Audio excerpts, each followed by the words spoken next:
Friends, എല്ലാവർക്കും എൻ്റെ cookery ഷോയിലേക്ക് സ്വാഗതം. എൻ്റെ പേര് ലിയോ ജോർജ്. ഞാൻ സെന്റ് ജോസഫ് ചർച്ച് ചെമ്മനോടിയിൽ 10ാം ക്ലാസ് വിദ്യാർത്ഥിയാണ്. അപ്പൊ ഞാൻ ഇന്ന് നിങ്ങളുടെ മുന്നിൽ അവതരിപ്പിക്കാൻ പോകുന്ന വിഭവം എന്താണെന്ന് വെച്ചാൽ മുട്ട ഓംലേറ്റ് ആണ്. എങ്ങനെ നല്ല മനോഹരമായി മുട്ട ഓംലേറ്റ് ഉണ്ടാക്കാമെന്നാണ്. അപ്പൊ നമുക്ക് അതിന് വേണ്ട സാധനങ്ങൾ എന്തൊക്കെയാണെന്ന് വെച്ചാൽ മുട്ട, പിന്നെ ആവശ്യത്തിന് ഉപ്പ്, കുരുമുളക്, പിന്നെ ചെറുതായിട്ട് അരിഞ്ഞ സവോള എന്നൊക്കെയാണ് ഞാൻ എടുത്തിരിക്കുന്നത്.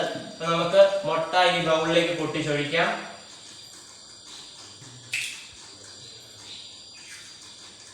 ഇനി നമ്മൾ പാകത്തിനനുസരിച്ച് ഉപ്പിടാം. പിന്നെ നമ്മൾ ഇടുന്നത് കുരുമുളകാണ്. എരിവ് നന്നായി വേണ്ട ആൾക്കാരാണെങ്കിൽ ഒരു കുരുമുളക് നന്നായിട്ട് ഇടുക, കുറവ് വേണ്ട ആളാണെങ്കിൽ കുറച്ചിടുക. കുരുമുളക് ഇടുന്നു. പിന്നെ നമ്മൾ ഇടുന്നത് സവോളയാണ്. സവോള നന്നായി ചെറുതായിട്ട് അരിഞ്ഞ സവോളയാണ്. അപ്പൊ നമ്മൾ സവോളയും ആഡ് ചെയ്യുകയാണ്. നമ്മൾ എടുത്ത എല്ലാ സാധനങ്ങളും നമ്മൾ ആഡ് ചെയ്തിട്ടുണ്ട്. ഇനി നമുക്ക് നന്നായി മിക്സ് ചെയ്യണം. നമ്മൾ നന്നായിട്ട് മിക്സ് ചെയ്ത് കൊടുക്കുക. ഈ 3 സംഭവങ്ങളും ഉപ്പും സവോളയും കുരുമുളകും നന്നായിട്ട് മിക്സ് ചെയ്ത് കൊടുക്കുക. അപ്പൊ നമ്മളിവിടെ നന്നായിട്ട് മിക്സ് ചെയ്തിട്ടുണ്ട്. അപ്പൊ നമുക്കിനി മുട്ട ഓംലേറ്റ് ചെയ്യാൻ തുടങ്ങാം. പിന്നെ പാൻ നമ്മുടെ ഇൻഡക്ഷൻ കുക്കറിലേക്ക് വെക്കാം.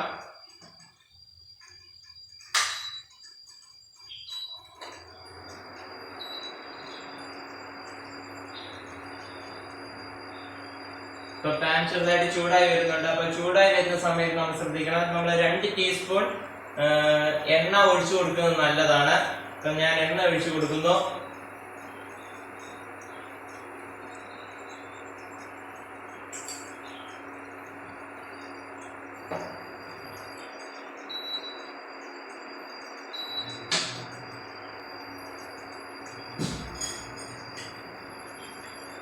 അപ്പം പാൻ ചൂടായി വന്നിട്ടുണ്ട്. അപ്പൊ നമ്മൾ ഇനി മുട്ട പാനിലേക്ക് ഒഴിക്കാൻ പോവുകയാണ്.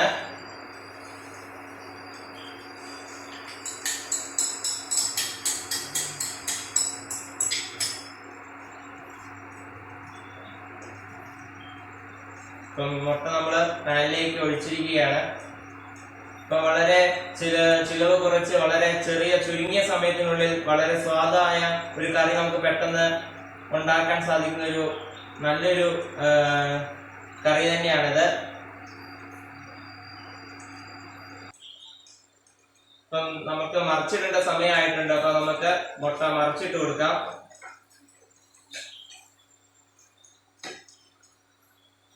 മറിച്ചിടുമ്പോൾ നമ്മൾ വളരെ ശ്രദ്ധിക്കണം.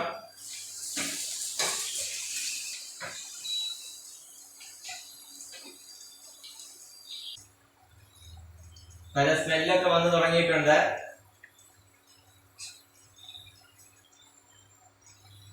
അപ്പൊ നമ്മുടെ മുട്ട അത്യാവശ്യമായിട്ടുണ്ട്. അപ്പൊ നമുക്ക് എടുക്കേണ്ട സമയമായിട്ടുണ്ട്.